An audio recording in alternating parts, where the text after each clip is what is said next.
जय जय रघुवीर समर्थ. श्री रामदास स्वामींनी त्यांच्या दासबोधात लिहिलेलं आहे की आळस व कंटाळा या दोन्ही दुर्गुणांचा माणसाने त्याग करावा. पण आपण सतत त्याच्यासाठी चुकत असतो आणि आपण आळस करतो, कंटाळा करतो.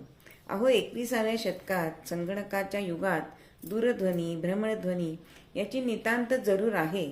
किंबहुना कुठेही कोणाकडे बाहेर जायचं असेल तर दूरध्वनी किंवा भ्रमणध्वनी करून त्यांच्याकडे जायचं.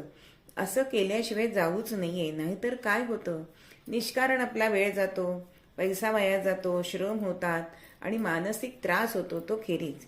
परंतु ह्याचा जर आपण कंटाळा केला तर मात्र त्याचे परिणाम हे आपल्याला भोगावे लागतात. कसे तर अगदी नुकतीच घडलेली गोष्ट सांगते की माझ्या एका मैत्रिणीला दवाखान्यात घेऊन जायचं होतं. म्हणून मी डॉक्टरांना फोन केला, पण डॉक्टरांनी तो उचलला नाही. म्हणून मला असं वाटलं की सकाळची वेळ आहे, काहीतरी त्यांची सकाळची स्नान वगैरे चालू असेल म्हणून उचलला गेला नसेल. आणि म्हणून मी पुन्हा फोन करायचा कंटाळा केला आणि मग आम्ही दोघी जणी दवाखान्यात गेलो, रिक्षेने गेलो. आता गावातनं कोथरूड वारजे या बाजूला जायचं तर जवळजवळ 200 रुपये खर्च होता.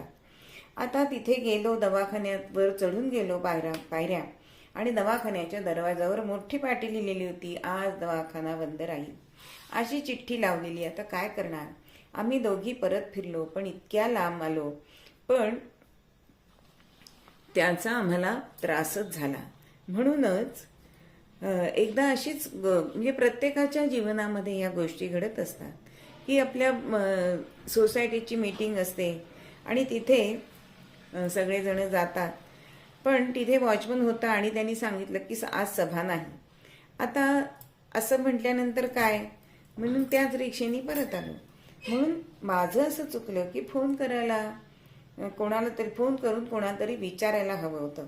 उगीच वेळ, श्रम, पैसा वाया गेला.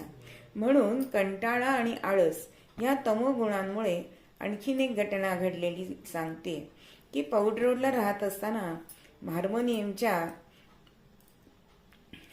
मध्ये 1-2 झुरळं दिसली आणि थोड्याच दिवसात पेटीचे स्वर वाजे नाहीसे झाले.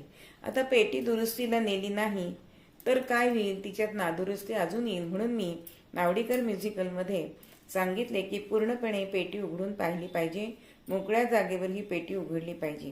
मग त्या कारागिरांनी माझी पेटी ही उघडली तर अक्षरशः 50-60 झुरळांची फौज बाहेर पडली. आता ही झुरळं कोणत्याही वाद्यात शिरू नये